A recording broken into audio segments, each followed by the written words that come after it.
ವಾಲ್ಮೀಕಿ ಅಭಿವೃದ್ಧಿ ನಿಗಮದಲ್ಲಿ ಅವ್ಯವಹಾರ ನಡೆದಂತಹ ಪ್ರಕರಣ ಕುರಿತಂತೆ ಇದೀಗ ಬೆಂಗಳೂರಿನಲ್ಲಿ ಗೃಹ ಸಚಿವ ಜಿ ಪರಮೇಶ್ವರ್ ಅವರು ಹೇಳಿಕೆಯನ್ನ ನೀಡಿದ್ದಾರೆ.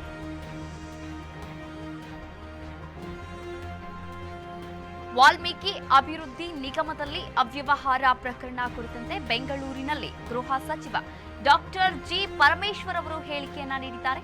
ಇನ್ನು ಎಸ್ಐಟಿ ಅಧಿಕಾರಿಗಳು ನಿಗಮದ ವಿಚಾರಣೆಯನ್ನ ಮಾಡುತ್ತಿದ್ದಾರೆ. ಅಧಿಕೃತವಾಗಿ ಸಿಬಿಐನವರು ನಮ್ಮನ್ನ ಏನೂ ಕೂಡ ಕೇಳಿಲ್ಲ. ಬೆಂಗಳೂರಿನಲ್ಲಿ ಗೃಹ ಸಚಿವ ಡಾಕ್ಟರ್ ಜಿ ಪರಮೇಶ್ವರ್ ಅವರು ಹೇಳಿಕೆಯನ್ನ ನೀಡಿರುವಂತದ್ದು. ಇನ್ನು ಬ್ಯಾಂಕಿಂಗ್ ವಿಚಾರವಾಗಿ ಸಿಬಿಐ ತನಿಖೆ ಮಾಡ್ತಾ ಇದೆ. ಬೆಂಗಳೂರಿನಲ್ಲಿ ಗೃಹ ಸಚಿವರಾದಂತಹ ಡಾಕ್ಟರ್ ಜಿ ಪರಮೇಶ್ವರ್ ಅವರು ಹೇಳಿರುವಂತದ್ದು. ನಡೀತಾ ಇದೆ, ತನಿಖೆ ನಡೀತಾ ಇದೆ. ಒಂದ್ ಕಡೆ ಸಿಬಿಐನವರು ಬ್ಯಾಂಕಿಂಗ್ ಸಿಸ್ಟಮ್ ಅನ್ನ ಯಾವ ರೀತಿ ಅದು ನಡೆದಿದೆ ಅನ್ನೋದನ್ನ ಅವ್ರು ಮಾಡ್ತಾ ಇದ್ದಾರೆ. ಫ್ರಾಡ್ಯುಲೆಂಟ್ಲಿ ಏನ್ ಮಾಡಿದ್ರು ಅವರೆಲ್ಲ ಅದನ್ನ ಅವ್ರು ಮಾಡ್ತಿದ್ದಾರೆ.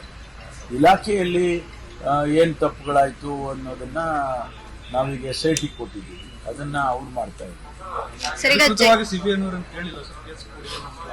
ಇಲ್ಲ, ನಮ್ಗೇನು ಆ ಥರದ್ದು ಬಂದಂತ ನಡೀತಾ ಇದೆ, ತನಿಖೆ ನಡೀತಾ ಇದೆ. ಒಂದ್ ಕಡೆ ಸಿಬಿಐನವರು ಬ್ಯಾಂಕಿಂಗ್ ಸಿಸ್ಟಮ್ ಅನ್ನ ಯಾವ ರೀತಿ ಅದು ನಡೆದಿದೆ ಅನ್ನೋದನ್ನ ಅವ್ರು ಮಾಡ್ತಾ ಇದ್ದಾರೆ. ಫ್ರಾಡ್ಯುಲೆಂಟ್ಲಿ ಏನ್ ಮಾಡಿದ್ರು ಅವರೆಲ್ಲ ಅನ್ನೋದನ್ನ ಅದನ್ನ ಅವ್ರು ಮಾಡ್ತಿದ್ದಾರೆ.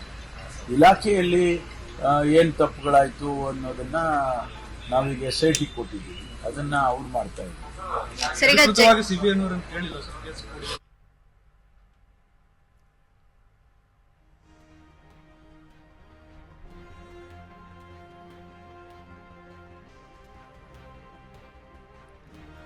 ವಾಲ್ಮೀಕಿ ಅಭಿವೃದ್ಧಿ ನಿಗಮದಲ್ಲಿ ಅವ್ಯವಹಾರ ನಡೆದಿರುವಂಥದ್ದು. ಇನ್ನು ಈ ಪ್ರಕರಣಕ್ಕೆ ಸಂಬಂಧಪಟ್ಟಂತೆ ತನಿಖೆಯನ್ನ ಕೂಡ ಮಾಡ್ತಾ ಇರುವಂಥದ್ದು. SIT ಒಂದು ತಂಡವನ್ನ ನೇಮಕ ಮಾಡಲಾಗಿತ್ತು. ಆನಂತರ ಸಿಬಿಐಗೆ ಕೂಡ ವಹಿಸಲಾಗಿರುವಂಥದ್ದು.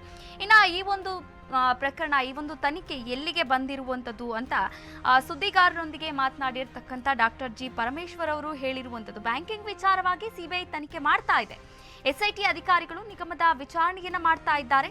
ಅಧಿಕೃತವಾಗಿ ಸಿಬಿಐನವರು ನಮ್ಮನ್ನ ಏನೂ ಕೂಡ ಕೇಳಿಲ್ಲ, ಆದ್ರೆ ಮುಕ್ತವಾಗಿ ತನಿಖೆ ಆಗೇ ಆಗುತ್ತೆ ಅಂತ ಕೂಡ ಹೇಳಿರುವಂಥದ್ದು. ಇನ್ನು ಬೆಂಗಳೂರು ವಾಲ್ಮೀಕಿ ನಿಗಮದಲ್ಲಿ ನಡೆದಿರುವಂತಹ ಕೋಟ್ಯಾಂತರ ರೂಪಾಯಿ ಹಗರಣದ ತನಿಖೆಯನ್ನ ಮತ್ತಷ್ಟು ಚುರುಕುಗೊಳಿಸಿರ್ತಕ್ಕಂಥ SIT ಒಂದಷ್ಟು ಪ್ರಕರಣಗಳಲ್ಲಿ ಒಂದಷ್ಟು ದಿನಗಳ ಹಿಂದೆ ನೋಡೋದಾದ್ರೆ ಹಣವನ್ನ ಕೂಡ ಜಪ್ತಿ ಮಾಡಿರುವಂಥದ್ದು. ಇನ್ನು ಬಂಧಿತ ಆರೋಪಿಯೊಬ್ಬರ ಸಂಬಂಧಿಯ ಮನೆಯಿಂದ 1.49 ಕೋಟಿ ರೂಪಾಯಿಯನ್ನ ಕೂಡ ಜಪ್ತಿಯನ್ನ ಮಾಡಲಾಗಿತ್ತು. ಇನ್ನು ಈ ಪ್ರಕರಣದಲ್ಲಿ ಯಾರ್ಯಾರೆಲ್ಲ ಭಾಗಿಯಾಗಿದ್ದಾರೆ ಅವರನ್ನೆಲ್ಲ ಕೂಡ ವಿಚಾರಣೆಯನ್ನ ಮಾಡ್ತಾ ಇರುವಂಥದ್ದು.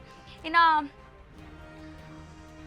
ನೀವು ದೃಶ್ಯಾವಳಿಗಳಲ್ಲಿ ಗಮನಿಸ್ತಾ ಇರೋ ಹಾಗೆ ಇನ್ನು ವಾಲ್ಮೀಕಿ ನಿಗಮದ ಒಂದು ಬಲೆಯಲ್ಲಿ ಸಿಕ್ಕಿ ಹಾಕಿಕೊಂಡ ವ್ಯಕ್ತಿ ಆತ್ಮಹತ್ಯೆಯನ್ನ ಮಾಡಿಕೊಂಡಿರುವಂಥದ್ದು.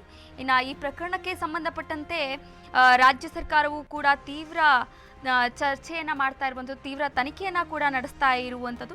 ಇನ್ನು ವಾಲ್ಮೀಕಿ ಅಭಿವೃದ್ಧಿ ನಿಗಮದಲ್ಲಿ ಯಾವ ಯಾವ ರಾಜ್ಯಗಳಿಗೆ ಹಣ ಹೋಗಿರುವಂಥದ್ದು, ಇನ್ನು ಕೆಲವೊಂದಷ್ಟು ರಾಜ್ಯಗಳಿಗೆ ಕೂಡ ಹಣ ಹೋಗಿರುವಂಥದ್ದು, ಯಾವ ಯಾವ ರಾಜ್ಯಗಳಿಗೆ ಹಣ ಹೋಗಿದೆ ಇದನ್ನ ಕೂಡ ತನಿಖೆಯನ್ನ ನಡೆಸ್ತಾ ಇರುವಂಥದ್ದು.